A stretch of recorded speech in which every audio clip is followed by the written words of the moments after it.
Assalamualaikum warahmatullahi wabarakatuh.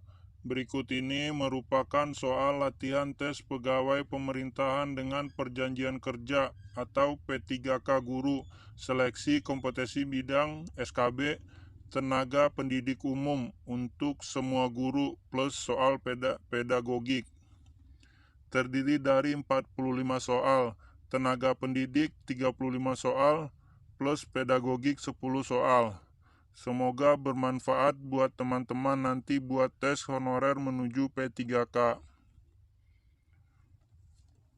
Kita langsung ke soal nomor 1. Dalam menerapkan teori belajar sosial yang dapat dijadikan model untuk ditiru adalah sebagai berikut, kecuali A. Pahlawan nasional, B. Alumni, C. Guru pengajar di kelas, D. Teman satu kelas, E. Teman terbaik di sekolah. Jawabannya adalah B. Alumni. Keterangannya, karena alumni statusnya tidak sama, bukan komunitas dan tidak sebagai simbol. Bisa juga alumni tersebut kelakuannya kurang ya. Kita next ke soal nomor 2.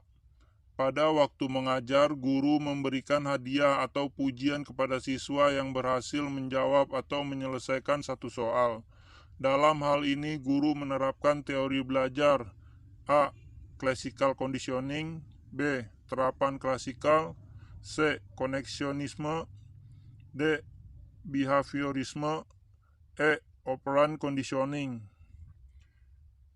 Jawabannya adalah teori belajar C. Koneksionisme. Teori koneksionisme adalah salah satu teori belajar yang berasal dari aliran behaviorisme.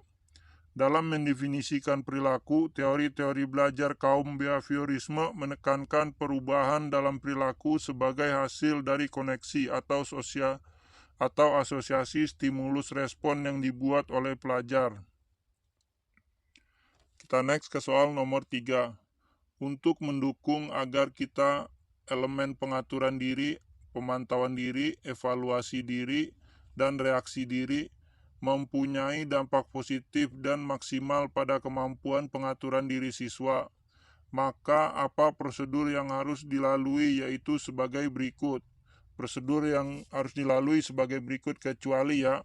A. Pengenalan materi, B. Penentuan tujuan, B. Tanggung jawab, D. Pemberian insentif, E. Penilaian atau evaluasi. Jawabannya adalah E. Penilaian atau evaluasi.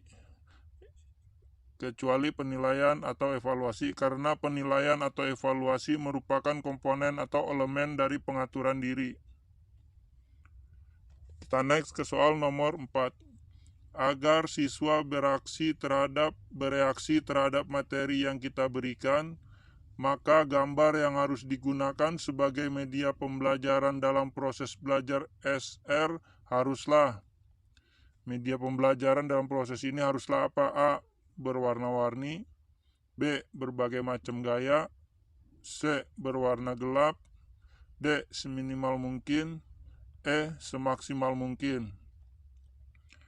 Jawabannya adalah haruslah E. Semaksimal mungkin. Karena dengan menggunakan media pembelajaran yang maksimal, diharapkan siswa menjadi lebih memahami materi pembelajaran. 1. Dalam media pembelajaran sebaiknya tidak menggunakan warna gelap. 2. Penggunaan media dalam pembelajaran sebaiknya diperbanyak agar siswa lebih memahami materi pembelajaran. Atau 3. Penggunaan media yang berwarna-warni akan membuat siswa menjadi bingung. Ya, jadi harus semaksimal mungkin. Kita next ke soal nomor 5. Di bawah ini adalah contoh dari adanya dampak dari keyakinan akan kemampuan diri seorang siswa, yaitu A. Randi dapat menyelesaikan tugasnya dengan bantuan orang tua. B. Amin belajar dengan giat sebelum ujian. C. Hesmi merasakan sakit perut karena akan mengikuti tes. D. Bambang merasa pusing setelah mengerjakan tugas. E. Adi menangis setelah berantem dengan Agus untuk berebut mengerjakan tugas.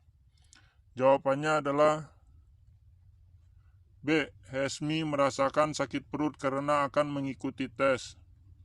Karena Hesmi menunjukkan ketidakyakinan akan dirinya dalam menghadapi tes. Kita next ke soal nomor 6. Yang dimaksud dengan multiple intelligency atau kecerdasan majemuk adalah sebagai kemampuan yang dimiliki oleh siswa untuk, ya, kecerdasan majemuk kemampuan yang dimiliki oleh siswa untuk A. Belajar kelompok, B. Menjawab pertanyaan, C. Memecahkan masalah, D. Mengembangkan diri, E. Mengerjakan tugas. Jawabannya adalah C. Memecahkan masalah. Karena dengan jumlah kemampuannya atau kecerdasan majemuk itu, maka anak dapat memecahkan masalahnya sesuai dengan konteksnya. Kita next ke soal nomor 7. Belajar menurut Bell-Grieder adalah proses manusia untuk memperoleh kemampuan, keterampilan, dan sikap yang dilakukan secara bertahap dan berkelanjutan. Proses belajar ini berlangsung semenjak kapan? A. Pada waktu siswa sudah siap. B. Pada waktu seseorang sedang belajar. C. Pada saat seseorang sedang bersekolah. D. Dari bayi sampai tua. E. Pada waktu umur remaja. Jawabannya adalah B. Proses belajar ini berlangsung dari bayi sampai tua, ya. Jadi proses belajar tidak berhenti dari kita lahir sampai kita tua dan atau meninggal. Karena manusia mengalami proses belajar sepanjang hayat dari bayi sampai tua. Kita next ke soal nomor 8. Ada tahap-tahap yang harus dilalui guru pada waktu mengembangkan strategi pembelajaran. Salah satunya adalah guru menetapkan atau merumuskan tujuan untuk mengukur keberhasilan dari proses pembelajaran tersebut. Apa yang dilakukan oleh guru tersebut ada pada tahap pengembangan. Nah, ini pada tahap pengembangan apa? A. Kurikulum, B. Kerangka pembelajaran, C. Sistem, D. Evaluasi, E. Pelatihan. Jawabannya adalah pada tahap pengembangan kurikulum. A. Karena pada waktu pengembangan strategi pembelajaran, seorang guru sudah harus tahu tujuan yang akan dicapai. Kita next ke soal nomor 9. Seorang anak yang terbiasa disuapi oleh ibunya, pada waktu ibunya meninggal dunia, anak ini tidak mau makan. Kondisi ini disebut extension atau penghilangan yang dikenal dalam teori. Teori extension dikenal dalam teori apa? A. Classical conditioning dari Pavlov. B. Studi menurut Bell-Grieder. C. Koneksionisme dari Thorndike. D. Behaviorisme dari Watson. E. Operant conditioning dari Skinner. Jawabannya adalah A. Yang dikenal dalam teori A. Classical conditioning dari Pavlov, ya. Karena dalam teori classical conditioning ada 3 parameter yang salah satunya adalah extension atau penghilangan, yang artinya apabila penguatan respon akan menurun atau menghilang, seperti contoh anak ini. Kita next ke soal nomor 10. Proses lupa pada diri seseorang menurut Guthrie terjadi secara, menurut Guthrie, ya, terjadi secara proses lupa. A. Tiba-tiba, B. Tidak terkendali, C. Keseluruhan, D. Bertahap, E. Terkendali. Jawabannya adalah terjadi secara bertahap, karena proses lupa dalam diri seseorang mengalami beberapa tahapan-tahapan, ya. Jadi nggak langsung tiba-tiba hilang, blank, nggak, bertahap, kita lupa, pikun. Kita next ke soal nomor 11. Dalam pembelajaran, konstruktivisme lebih menekankan pada pengembangan strategi berpikir siswa. Untuk itu, evaluasi yang paling tepat digunakan adalah evaluasi yang mengukur hal-hal berikut kecuali ya. A. Pengetahuan saja. B. Kinerja dan sikap. C. Pengetahuan dan kinerja. D. Sikap dan kinerja. E. Sikap, pengetahuan, dan kinerja. Jawabannya adalah kecuali A. Pengetahuan saja. Karena bukan aspek pengetahuan saja yang perlu dievaluasi, tetapi juga sikap, pengetahuan, dan kinerja. Kita next ke soal nomor 12. Pada dasarnya teori belajar behavioristik sangat menekankan pada, teori belajar behavioristik menekankan pada A. Proses belajar, B. Perkembangan siswa, C. Hasil belajar, D. Kepandaian siswa, E. Latihan soal. Jawabannya adalah menekankan pada B. Perkembangan siswa. Karena dalam teori belajar behavioristik yang ditekankan adalah perubahan perilaku. 1. Dalam teori belajar behavioristik yang ditekankan bukan proses belajarnya. Dalam teori belajar behavioristik bukan hasil belajarnya yang ditekankan. Dan juga dalam teori belajar behavioristik bukan kepandaian siswanya yang ditekankan. Yang ditekankan adalah perkembangan siswa. Kita next ke soal nomor 13. Suatu teori belajar dikembangkan untuk membangun prinsip-prinsip belajar secara ilmiah. Ini merupakan tujuan dari teori belajar. Teori belajar apa nih? Prinsip-prinsip ilmiah. A. Insight. B. Kognitif. C. Behavioristik. D. Conditioning. E. Koneksionisme. Jawabannya adalah teori belajar kognitif. Karena dengan pembangunan prinsip-prinsip belajarnya secara ilmiah, maka akan dihasilkan suatu prosedur yang dapat diterapkan dalam kelas untuk mendapatkan hasil yang produktif. Kita next ke soal nomor 14. Dalam proses pembelajaran, agar proses pembelajaran dapat berjalan dengan efektif, maka guru perlu mempunyai sikap sebagai berikut, kecuali. Sikap guru kecuali. A. Mendorong siswa agar lebih aktif.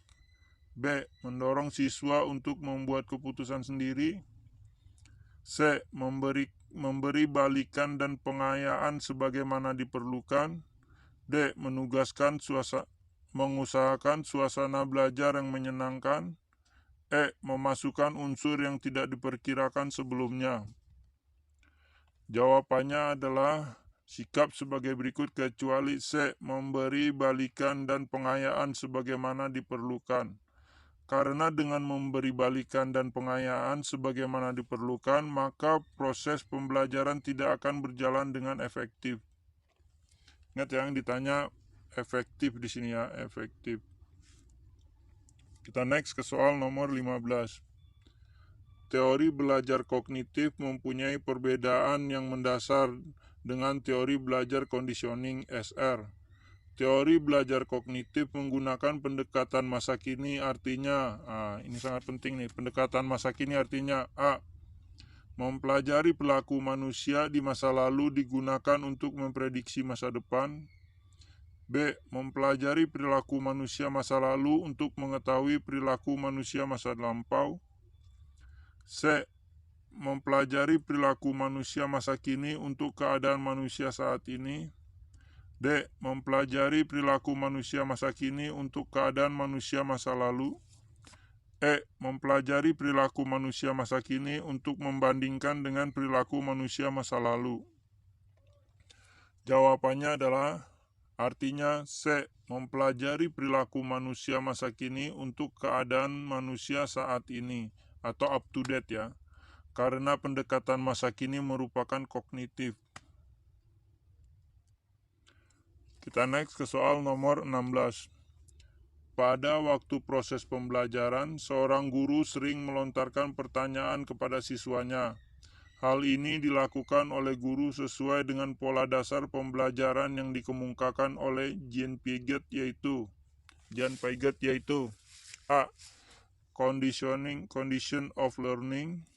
B. Information processing. C. Cognitive development.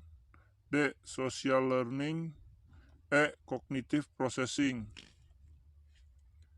Jawabannya adalah oleh Jean Piaget yaitu B. C. Cognitive development. Karena salah satu implikasi dari penerapan teori belajar cognitive development adalah dengan melontarkan pertanyaan kepada siswa. Kita next ke soal nomor 17. Penerapan teori belajar Brunner dalam pembelajaran sebaiknya seorang guru memperhatikan hal berikut ini kecuali ya dalam teori Brunner nih ya. A. Membantu siswa agar dapat melihat adanya hubungan konsep yang satu dengan yang lain. B. Memberikan pertanyaan yang memungkinkan siswa untuk mencari jawabannya. C. Mendiskusikan tentang suatu masalah dengan siswa. D. Mendorong siswa untuk menyampaikan pendapatnya. E. Menyuruh siswa mengemukakan pendapat. Jawabannya adalah kecuali C. Mendiskusikan tentang suatu masalah dengan siswa. Karena hal ini bukan satu hal yang harus diperhatikan dalam menerapkan teori belajar Brunner dalam pembelajaran ya. Kita naik ke soal nomor 18. Dalam proses pembelajaran, siswa diberi kesempatan untuk mengerjakan tugas bersama dengan teman-temannya. Hal ini dilakukan agar siswa dapat A. Mengobrol bersama. B. Bertukar informasi. C. Saling mencontek. D. Saling percaya. E. Saling memahami. Jawabannya adalah agar siswa dapat B. Bertukar informasi. Fungsinya digunakan tugas kelompok. Karena dengan mengerjakan tugas bersama, siswa dapat berbagai informasi dan saling mengoreksi, bahkan berperan sebagai tutor sebaya untuk teman. Kita next ke soal nomor 19. Pada waktu Pak Rahmat mengajarkan bidang studi IPS, dia menerapkan pembelajaran melalui menemukan. Berkaitan dengan hal tersebut, langkah-langkah yang harus ditempuh Pak Rahmat diantaranya adalah pembelajaran melalui menemukan. Yang ditanya A. Memberikan kasus untuk dianalisis secara bersama. B. Memberikan topik untuk dianalisa secara sendiri. C. Menghubungkan hasil pengamatan dengan analisis. D. Memberitahu tentang konsep dasar yang relevan dengan materi. E. Menyusun prosedur yang tepat untuk mengerjakan tugas. Jawabannya adalah D. Memberitahu tentang konsep dasar yang relevan dengan materi. Karena dalam pembelajaran melalui menemukan, intinya adalah adanya kerja kelompok, penugasan, dan berbagai informasi. Kita next ke soal nomor 20.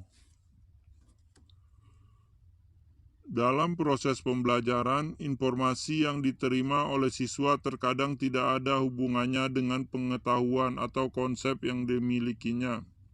Cara belajar seperti itu disebut dengan A. Belajar kolektif. B. Belajar bermakna. C. Belajar sendiri. D. Belajar verbal.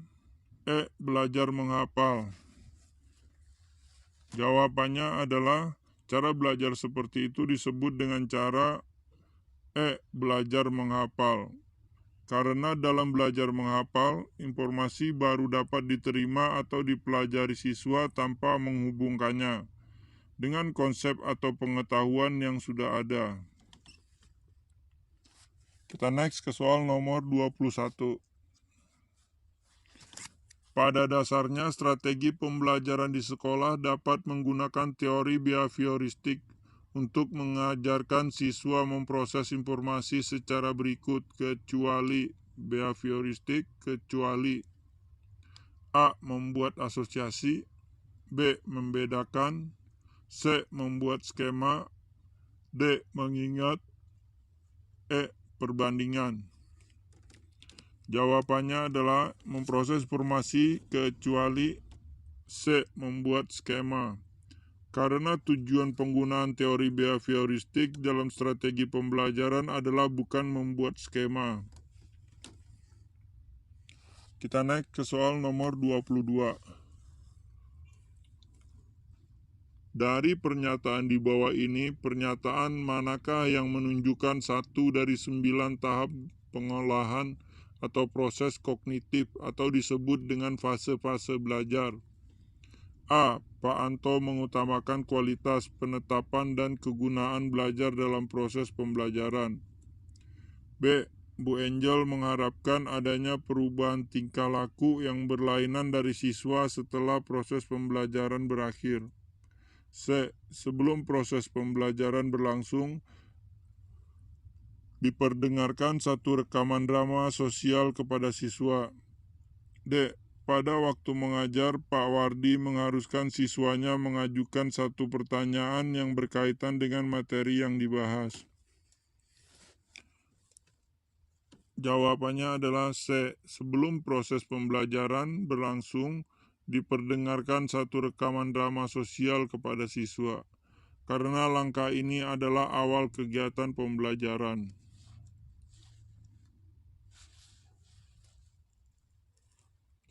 Kita next ke soal nomor 23. Kegiatan berikut adalah salah satu cara untuk mengaktifkan indera anak didik kita agar dapat berkembang secara maksimal, yaitu A. Siswa berolahraga di lapangan. B. Guru memberi hadiah kepada siswa berprestasi. C. Siswa disuruh membersihkan sekolah.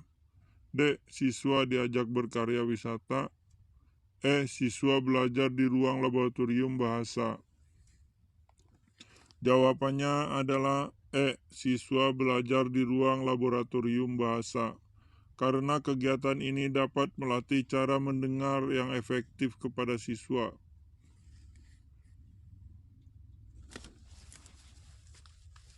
Kita next ke soal nomor 24. Salah satu faktor yang mempengaruhi perkembangan intelektual adalah equilibrium. Yang dimaksud dengan equilibrium adalah A. Pengaruh sosial. B. Proses pengaturan diri. C. Proses kematangan pribadi.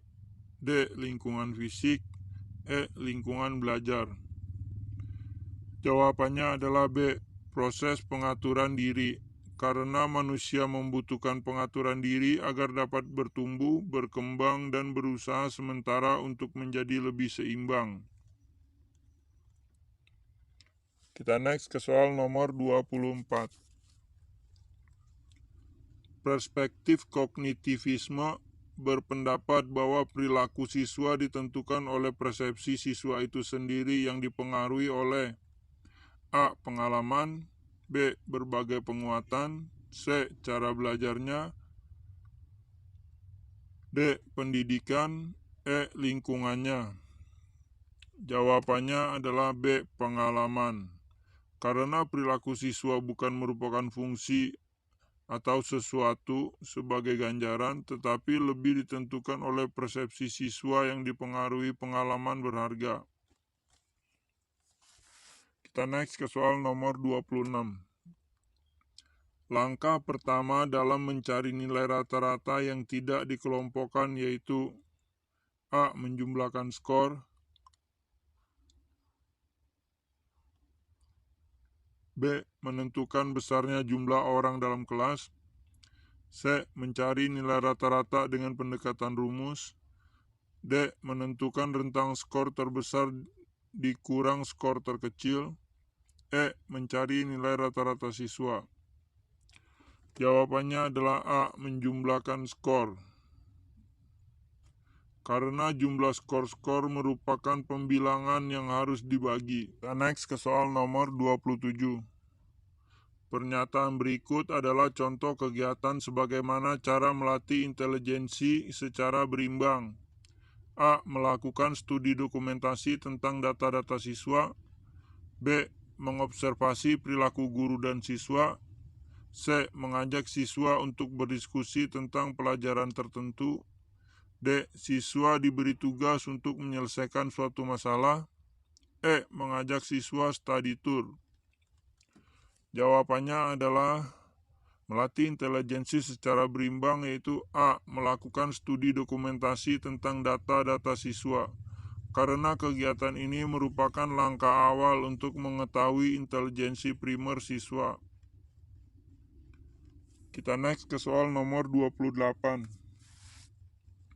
Belajar dalam perspektif konstruktivisme lebih menekankan kepada A. Hasil pembelajaran, B. Hasil, C. Pembelajaran, D. Nilai, E. Proses.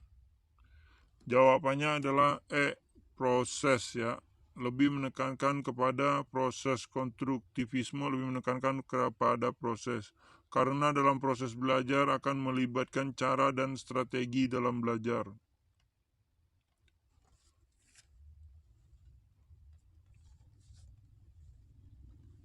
Kita next ke soal nomor 29.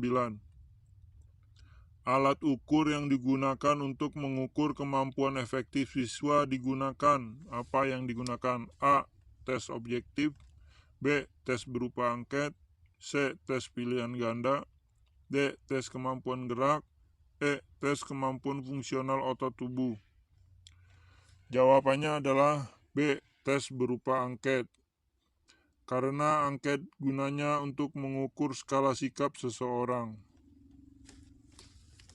Kita naik ke soal nomor 30. Cara melatih silang intelijensi anak dapat dilihat dari kegiatan berikut ini, kecuali intelijensi anak. A. Guru memberi kesempatan kepada siswa untuk bernyanyi di depan kelas. B. Amin mendapat tugas untuk membuat maket rumah Minangkabau. C. Guru dan siswa melaksanakan kegiatan lapangan yang ada di sekolah. D. Siswa diberi tugas untuk mendapatkan tanaman yang ada di sekitar rumahnya, mendata tanaman yang ada di sekitar rumahnya. Jawabannya adalah kecuali C. Guru dan siswa melaksanakan kegiatan di lapangan yang ada di sekolah. Karena kegiatan ini bukan merupakan cara untuk melatih silang intelijensi yang berbeda. Kita naik ke soal nomor 31.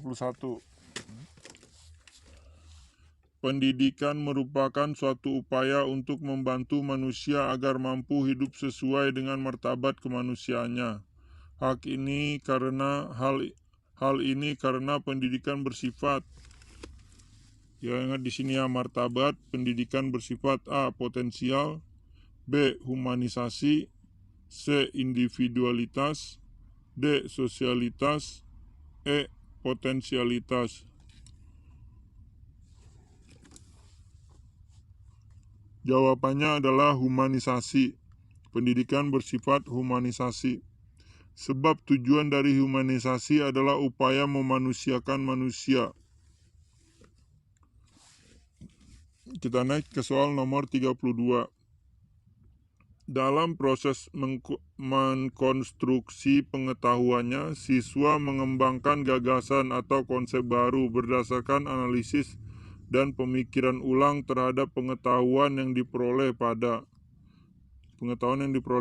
A. Masa lalu dan masa depan, B. Masa sekarang dan masa lalu, C. Masa siswa belajar, D. Saat siswa sedang melakukan kegiatan, E. Masa depan siswa. Jawabannya adalah B. Masa sekarang dan masa lalu. Karena dalam mengkonstruksi pengetahuan siswa diperlukan analisis gagasan dan masa sekarang dan masa lalu. Kita next ke soal nomor 32. Pada dasarnya upaya pembaharuan pendidikan tertuju pada peningkatan mutu proses dan produk sistem pendidikan nasional. Proses dan produk tersebut terutama tertuju atau tersangkut dalam bidang A. Peningkatan pemerataan keseimbangan kesempatan belajar, B. Pendemokrasian pendidikan di Indonesia, C. Pembebasan biaya pendidikan pada anak-anak, D. cara mengatasi kendala terhadap pelaksanaan inovasi pendidikan. Jawabannya adalah A. Peningkatan pemerataan kesempatan belajar. Sebab dasar dari upaya pembaharuan pendidikan tertuju pada peningkatan pemerataan kesempatan belajar. Kita next ke soal nomor 34. Dalam menerapkan strategi pembelajaran berbasis multiple intelligency, ada langkah-langkah yang dapat digunakan antara lain: A. Membuat kebijakan baru mengenai strategi pembelajaran. B. Mengkaji kembali apa yang telah dipelajari oleh siswa. C. Memberdayakan semua intelijensi yang dimiliki oleh siswa. D. Menyediakan fasilitas yang lengkap untuk semua siswa. E. Pembaruan kebijakan pendidikan. Jawabannya adalah C. Memberdayakan skema intelijensi yang dimiliki oleh siswa. Karena memang untuk menerapkan strategi pembelajaran berbasis multiple intelligency, maka guru harus dapat memberdayakan semua intelijensi yang dimiliki siswanya. Kita next ke soal nomor 35. Yang tidak termasuk dalam karakteristik kecerdasan interpersonal adalah, ingat rencana kecerdasan interpersonal yang ditanya, yang tidak termasuk ya: mampu bermain dalam kelompok, B. menjadi pemimpin, C. mudah berkonsentrasi, D. mendengarkan secara efektif, E.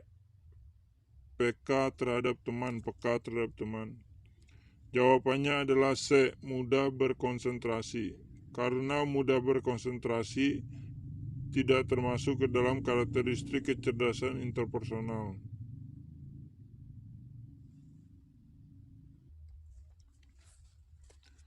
Kita naik ke soal berikutnya ya, soal pedagogik. Berikut ini merupakan 10 soal lanjutan pedagogik. Ingat, buat calon P3K, soal tes Anda nanti di saat ujian P3K hanya 2. 1. Tes mapel yang diajarkan di sekolah. 2. Tes pedagogik. Kita langsung ke soal pertama. Menerapkan berbagai pendekatan, strategi, metode, dan teknik pembelajaran yang mendidik secara kreatif dengan mengintegrasikan teknologi merupakan kompetensi inti pedagogik pada aspek A. Pengembangan kurikulum, B. Penyelenggaraan pembelajaran yang mendidik, C. Berkomunikasi pada peserta didik, D. Penguasaan terhadap karakteristik peserta didik, E. Penguasaan pada teori belajar dan prinsip-prinsip pembelajaran. Jawabannya adalah pedagogik pada aspek E. Penguasaan pada teori belajar dan prinsip-prinsip pembelajaran. Kompetensi pedagogik pada dasarnya adalah kemampuan guru dalam mengelola pembelajaran peserta didik. Kompetensi pedagogik merupakan kompetensi khas yang akan membedakan guru dengan profesi lainnya dan akan menentukan tingkat keberhasilan profesi dan hasil pembelajaran peserta didiknya. Kita naik langsung ke soal nomor 2.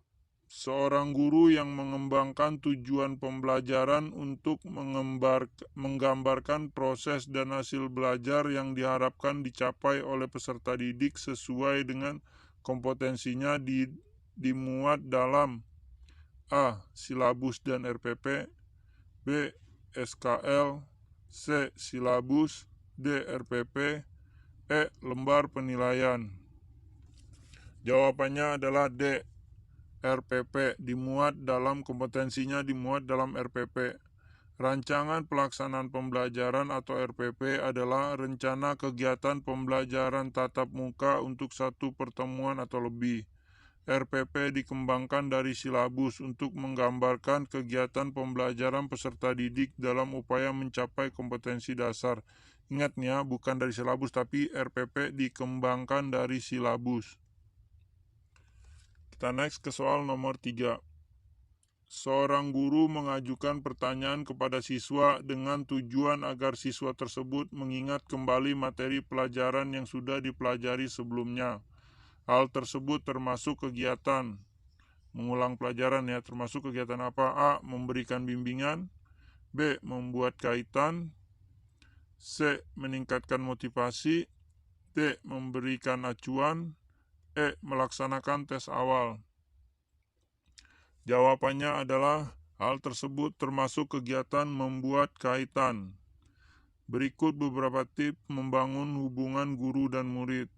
Mengajar dengan antusias dan semangat, murid akan merespon dengan positif pada guru yang mengajarkan dengan semangat tentang apa yang diajarkannya. Memiliki kelakuan yang baik, jangan jadi membosankan, gunakan ketertarikan murid, perlakukan murid Anda dengan hormat. Kita ke soal nomor 4, pedagogik. Faktor yang penting dipertimbangkan oleh seorang guru dalam melaksanakan diskusi pemecahan masalah pada proses pembelajaran adalah A. Rumusan masalah yang harus didiskusikan. B. Jumlah peserta didik yang mengikuti pembelajaran. C. Waktu yang tersedia untuk melaksanakan diskusi. D. Motivasi belajar siswa. E. Ruang yang tersedia. Jawabannya adalah rumusan masalah yang harus didiskusikan. Pada proses pembelajaran adalah rumusan masalah yang harus didiskusikan atau A. Kita next ke soal nomor pedagogik 5. Pada proses pembelajaran, seorang guru ingin melakukan penilaian terhadap perilaku siswa. Maka instrumen yang digunakan dalam proses pembelajaran tersebut adalah A. Tes tulis. B. Pedoman wawancara. C. Tes hasil belajar. D. Pedoman observasi. E. Kuesioner. Jawabannya adalah dalam proses pembelajaran tersebut adalah pedoman observasi. D. Dalam pengamatan observasi, yang dilakukan adalah mengamati keaktifan dan keseriusan siswa dalam mengikuti proses pembelajaran. Kita next ke soal nomor pedagogik 6. Setiap kali di akhir pembelajaran, seorang guru akan melakukan proses penilaian. Sebelum guru menyusun soal-soal untuk menilai hasil belajar siswa, manakah yang pertama kali harus dipelajari? A. Indikator pencapaian kompetensi. B. Kemampuan awal siswa. C. Buku sumber yang digunakan. D. Kurikulum dan silabus. E. Karakteristik siswa. Jawabannya adalah A. Indikator pencapaian kompetensi. Pertama kali harus dipelajari adalah indikator pencapaian kompetensi. Indikator pencapaian kompetensi adalah perilaku yang dapat diukur dan atau diobservasi untuk menunjukkan ketercapaian kompetensi dasar tertentu yang menjadi acuan penilaian mata pelajaran. Kita next ke soal nomor 7. Dalam kegiatan penilaian otentik, banyak model yang dapat digunakan. Pada suatu penilaian, seorang guru meminta siswa untuk mendemonstrasikan tugas belajar tertentu. Bentuk penilaian otentik tersebut merupakan contoh penilaian otentik berbentuk. Ya, penilaian otentik berbentuk apa? A. Penilaian portofolio. B. Penilaian antar teman. C. Penilaian diri. D. Penilaian proyek. E. Penilaian kinerja. Jawabannya adalah E. Penilaian kinerja. Contoh penilaian otentik berbentuk penilaian kinerja. Penilaian kinerja siswa merupakan salah satu alternatif penilaian yang difokuskan pada dua aktivitas pokok, yaitu A. Observasi proses saat berlangsungnya unjuk keterampilan. 2. Evaluasi hasil cipta atau produk. Kecakapan yang ditampilkan siswa adalah variabel yang dinilai. Kita next ke soal nomor pedagogik 8. Jika seorang guru ingin melakukan kegiatan remedi, maka salah satu prinsip yang penting dipahami guru dalam merancang program remedial bagi siswa yaitu tampak dalam kegiatan berikut. A. Menggunakan rancangan pembelajaran baru yang berbeda sama sekali dengan rancangan yang ada. B. Merancang tes ulang saja tanpa ada pengulangan penjelasan materi. C. Membuat rancangan pembelajaran khusus untuk siswa peserta remedial. D. Menggunakan rancangan pembelajaran yang telah dibuat dengan memperhatikan hasil temuan analisis evaluasi belajar siswa. E. Menurunkan standar ketuntasan belajar. Jawabannya adalah A. Kegiatan berikut merupakan A. Menggunakan rancangan pembelajaran baru yang berbeda sama sekali dengan rancangan yang ada. Kita next ke soal nomor 9. Untuk merancang pengayaan bagi peserta didik yang mencapai ketuntasan belajar optimal, tampak dalam kegiatan guru sebagai berikut. A. Diberi soal serupa untuk memastikan tingkat keberhasilan belajar. B. Diberikan materi bahan ajar yang lebih tinggi tingkatannya dan mengerjakan soal-soal yang memiliki kesulitan tinggi. C. Memberikan tambahan materi berupa sumber ajar dari pengarang yang berbeda. D. Memberikan tes tambahan dengan tingkat kesukaran lebih tinggi. E. Memberikan tambahan sumber bacaan yang lebih mendalam dan tingkat variasi yang lebih tinggi. Berikut instrumen tesnya yang sesuai. Jawabannya adalah kegiatan guru sebagai berikut. B. Diberikan materi bahan ajar yang lebih tinggi tingkatannya dan mengerjakan soal-soal yang memiliki kesulitan tinggi. Next, ke soal yang terakhir pedagogik atau ke soal nomor 10. Seorang guru melaksanakan pembelajaran yang mengakomodasi semua anggota kelompok, mengutamakan pendapat, mengungkapkan pendapat, ide, tanggapan terhadap skenario secara bebas, sehingga dimungkinkan muncul berbagai macam alternatif pendapat. Kegiatan yang dilakukan guru tersebut merupakan implementasi strategi pembelajaran. A. Project based learning. B. Kooperatif. C. Problem based learning. D. Inquiry learning. E. Discovery learning. Jawabannya adalah strategi pembelajaran C. Problem based learning. Problem-based learning atau pembelajaran berbasis masalah adalah suatu pembelajaran yang menyuguhkan berbagai situasi bermasalah yang autentik dengan makna kepada siswa yang berfungsi sebagai landasan bagi investigasi dan penyelidikan. Sekian soal-soal pedagogiknya dan soal gurunya. Terima kasih sudah mampir ke channel kami. Semoga ilmunya bermanfaat buat teman-teman semua. Semoga lulus ujian dari honorer menjadi guru P3K ya. Amin amin ya robbal alamin.